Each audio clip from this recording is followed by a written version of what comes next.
اب میں آپ کو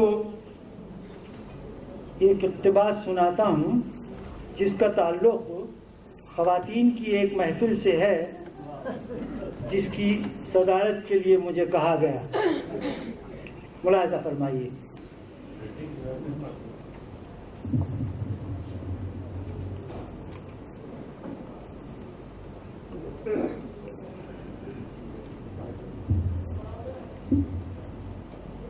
یہ 15 برس پہلے کی بات ہے. آتش اس وقت بھی جوان نہیں تھا. مجھے خواتین کی ایک شام افسانہ کی محفل کی صدارت کے لیے کہا گیا. میں نے مدعو کرنے والی خاتون سے اپنا وہی پیٹنٹ فقرہ دہرایا کہ بی بی میں تو گوشہ نشین بلکہ پردہ نشین آدمی ہوں. بولی اسی لیے تو آپ کو بلا رہے ہیں.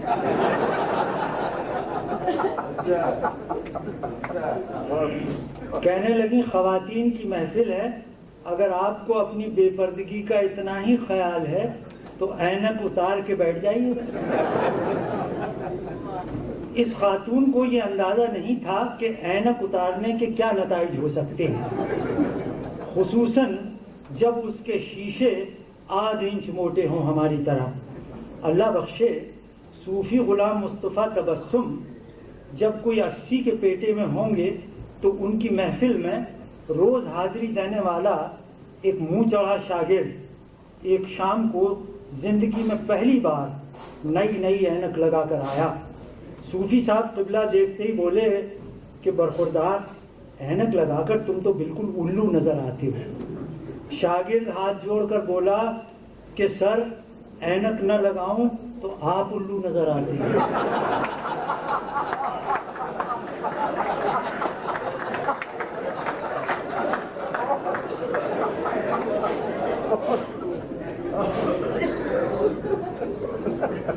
پہلی کہانی جو اس محفل میں ایک مرد افسانہ نگار نے سنائی کچھ اس طرح شروع ہوتی تھی. اودی اودی گھٹائیں نیلگوں آسمان پر چھائی ہوئی تھیں. جھماجھم میز برس رہا تھا. ہری ہری ڈالیوں میں زرد زرد آم لٹک رہے تھے جنہیں سبز رنگ کے طوطے سرخ چونچوں سے کتر رہے تھے. سرسوں کے زرد کھیت میں شہتوتی رنگ کے لہنگوں پر جامنی رنگ کے کرتے اور فالسئی دوپٹے اوڑھے مٹیاریں گلابی رنگ کی گاجریں اپنی مخروطی انگلیوں سے نکال رہی تھی.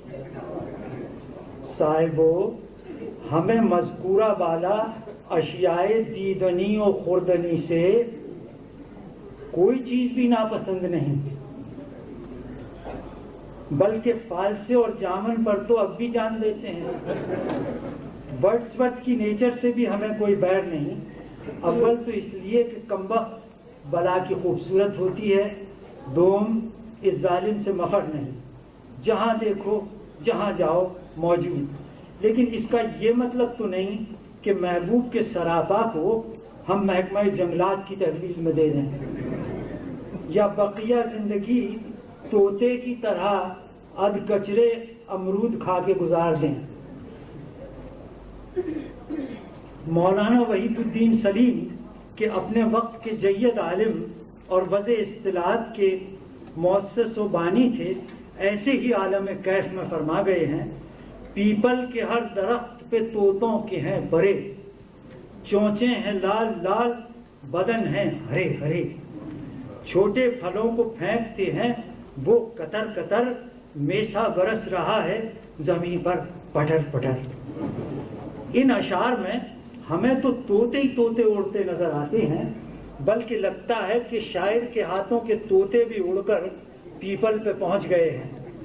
ہمیں طوطوں کی پرواز پر کوئی اعتراض نہیں, ملال اس کا ہے کہ ان کے ساتھ روح شاعری بھی پرواز کر گئی. بس الفاظ کے طوطا مینا پٹر پٹر بولتے رہ گئے.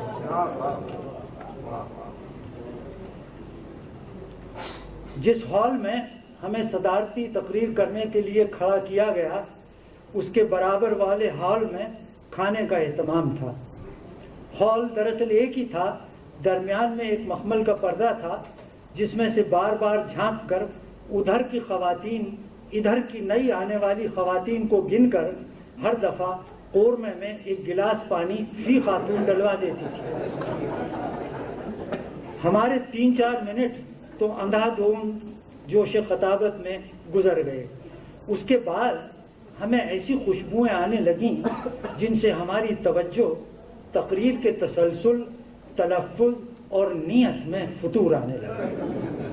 خیر شاہی ٹکڑوں اور زعفرانی قورمے کی مہک تو ہم جیسے تیسے برداشت کر لے گئے، لیکن سیخ کباب کے باربیکیو جھونکے نے ہمیں بالکل نڈھال کر دیا۔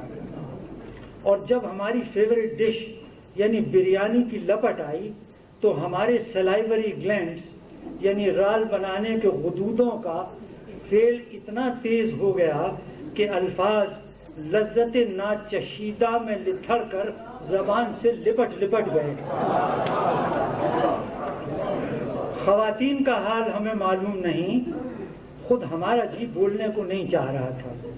ہم نے پانی کے گھونٹ سے خود کو بہلاتے ہوئے چپکے سے سیکرٹری صاحبہ سے کہا کہ بی بی میں کمزور دل کا آدمی ہوں، ان خوشبوؤں کی مجھ میں تاب نہیں، میں اس طرح تقریر نہیں کر سکتا۔ وہ کچھ اور سمجھی، انگریزی میں کہنے لگیں آپ ذرا ضبط سے کام لیجئے، میں نوجوان خواتین کو سیڈکٹیو پرفیومز لگانے سے کس طرح منع کر سکتی ہوں۔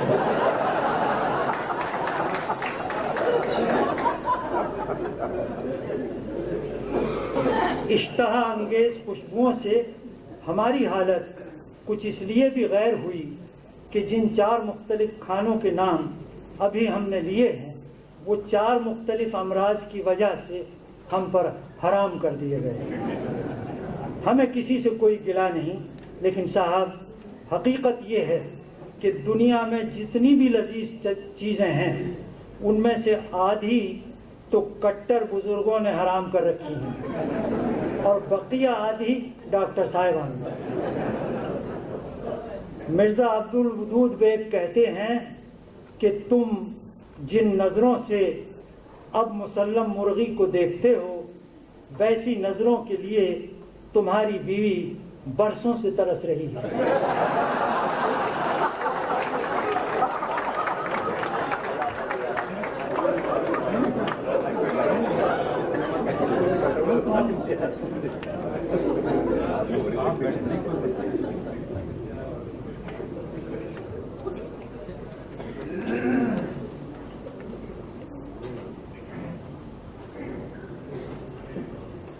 اب ایک مشاعرے کی صدارت کا حال سن لیجئے۔ ہمیں ایک مشاعرے کی صدارت کرنے کا بھی اعزاز حاصل ہے۔ یہ اعزاز ہمیں صرف اس لیے بخشا گیا تھا کہ اس مشاعرے میں 40 شاعر تھے اور ہماری حیثیت علی بابا کی سی تھی۔ ہم کہنا یہ چاہتے ہیں کہ منتظمین کو یقین تھا کہ ہم کوئی غزل نہیں پڑھیں گے، چلو ایک تو کم ہوا۔ وہاں جو تقریر کی اس سے ایک اقتباس پیش کرتا ہوں۔ ادبی تقریبات کا طریقہ واردات اور آزمائش کی اصطلاحیں بدلتی رہتی ہیں۔ اگلے وقتوں میں جو مقطع شخص پہلے مبتدی شاعر سے لے کر آخری استاد تک ہر غزل کو مطلع تا مقطع ایسے مبہم سکوت سے سنتا تھا کہ گھاگ سے گھاگ سامعین یہ فیصلہ نہ کر پاتے تھے کہ اس سکوت کا باعث سخن شناسی ہے یا نیند کا غلبہ یا ذوق پیری۔ اس شخص کو میر مشاعرہ کہتے تھے۔ وہ بیچارہ منہ تک آئے ہوئے فقرے، ٹوائلٹ کا نزدیک ترین راستہ دریافت کرنے کا لبالب تقاضا، ڈھیٹ جماہی، منجمد انگڑائی اور اپنی تازہ غزل کو ضبط کیے 2 زانوں بیٹھا رہتا تھا۔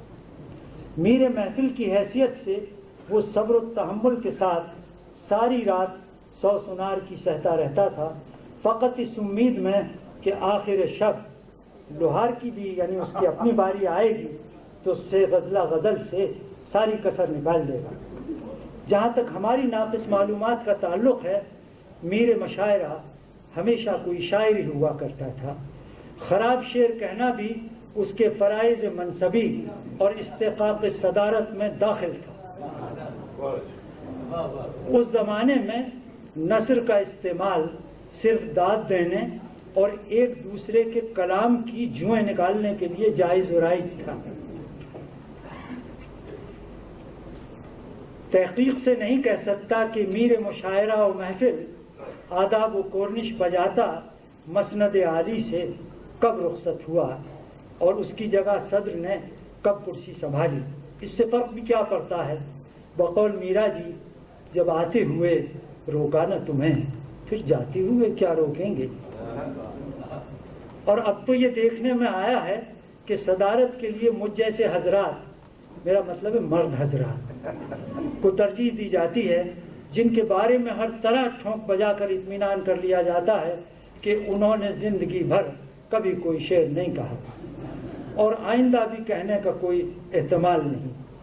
ہمارے دوست پروفیسر قاضی عبد القدوس ایم.اے. BT گولڈ میڈلسٹ غالب کے اشعار کا غلط مطلب سمجھ کر بھی اتنے محظوظ اور لطف اندوز ہوتے ہیں کہ صحیح سمجھنے والے بغلیں جھانکتے رہ جاتے ہیں۔ فقیر ان تمام شرائط پر پورا اترتا ہے۔ بالفرض محال میں اس مرحلہ عمر میں مشتعل ہو کر ایک شعر بھی کہہ دوں تو اگر اچھا ہوا تو لوگ افتخار عارف سے منسوب کر دیں گے، اور اگر برا ہوا تو میرے عزیز دوست مختار مسعود ایسے پرخچے اڑائیں گے کہ دوست، شعر اور شاعر تینوں ڈھیر ہو جائیں گے، صرف ان کا فقرہ باقی رہ جائے گا کہ وہ درویش بے ریا اور ریش دراصل فکر و فن و فقرے کا بادشاہ ہے۔ اور ہاں، ابھی جو لفظ مرد حضرات میں نے استعمال کر ڈالا تو میں اکثر اس پر اعتراض کرتا رہتا ہوں کہ اس کے کیا معنی۔ اخباروں نے اس بھونڈی اصطلاح کو رائج کرنے میں بڑا حصہ لیا ہے۔ اگر مرد حضرات سے یہ تفریق کرنی مقصود ہے کہ بعض ایسے بھی ہو سکتے ہیں جو صرف حضرات ہی ہیں، تو میں کیا عرض کر سکتا ہوں، اخبار والے زیادہ باخبر ہوتے ہیں۔ اور اگر حضرت سے پہلے مرد کی فخر میں اس لیے لگانی ضروری ہے کہ بعض خواتین بھی حضرت ہوتی ہیں، تو میرا علم تو صرف ان کتابوں تک محدود ہے جن کی مدد سے میں آج تک زندگی کا کوئی مسئلہ حل نہ کر سکتا۔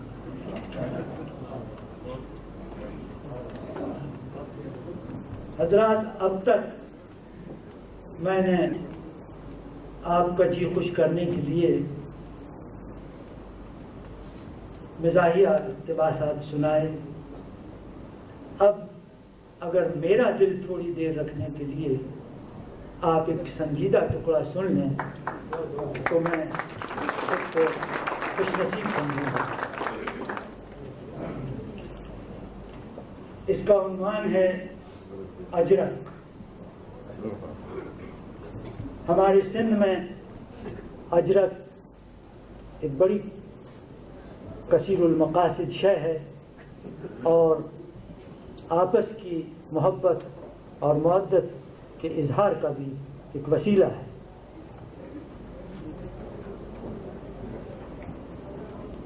تو یہ حال میرے ایک پرانے ساتھی کا ہے جن کا انتقال ہو چکا۔ بیعت کے بعد فاروقی صاحب نے اپنے شیخ کے ایما پر حضرت شاہ عبداللطیف بھٹائی کے عارفانہ کلام سے کسب فیض کی خاطر سندھی سیکھنی شروع کی۔ قلب گداز ہو چکا تھا، ویسے بھی صلح کل آدمی تھے۔ سندھی کی پہلی کتاب سبقن پڑھ کر بولے کہ صاحبو، مجھے تو اردو اور سندھی میں کوئی فرق نظر نہ آیا۔ سندھی کے نقطوں کو الٹا لگا دیا جائے تو اردو بن جاتی ہے۔ گھر پر سیاہ کرتا اور ٹخنے سے اونچی شلوار پہننے لگے تھے۔ شانے پر شیخ کی بخشی ہوئی ایک چھوٹی سی سندھی اجرک جسے لمبا رومال یا انگوچھا بھی کہہ سکتے ہیں، اس سے زیادہ کثیر المقاصد شے ہم نے نہیں دیکھی۔ ہائیڈروجن بم اور قمری راکٹ بنانے والے ایسی کوئی چیز ایجاد کر کے دکھائیں تو ہم جانیں۔ فاروقی صاحب اس اجرک سے منہ پہنچتے، دسترخوان کا کام لیتے، کہیں پیدل منزل مارتے تو اسی سے گرد سفر جھاڑتے، لو چلنے لگے تو اسے پانی میں تر کر کے عربوں کے غترہ و عقال کی طرح سر پر ڈال لیتے۔ حلقہ یارہ میں بریشم کی طرح نرم ہوں اور عین غیبت میں اگر وقت نماز آ جائے تو اسی کو فرش پر بچھا کر قبلہ رو سر بسجود ہو جاتے اور رب کا شکر ادا کرتے جس نے انسان کو قوت گویائی عطا کی۔ دن میں بچے اور رات کو مچھر ستاتے تو اسے منہ پہ تان کے سو جاتے۔ جاڑے اور زکام میں یہ مفلر کا کام دیتی اور رات کو حلوائی کی دکان سے بیمار بچے کے لیے اونٹتا دودھ لاتے تو اس کا اینڈوا بنا کر ہتھیلی پہ رکھ لیتے۔ بیوی کو اچانک ننگے سر دروازہ کھولنے جانا پڑے تو اسی کی بکل مار کے اوڑھنی بنا لیتی۔ خود نروس یا کھسیانے ہوتے تو کونے کو بل پہ بل دیتے یا یوں ہی اینک کا شیشہ اجرک سے صاف کرنے لگتے۔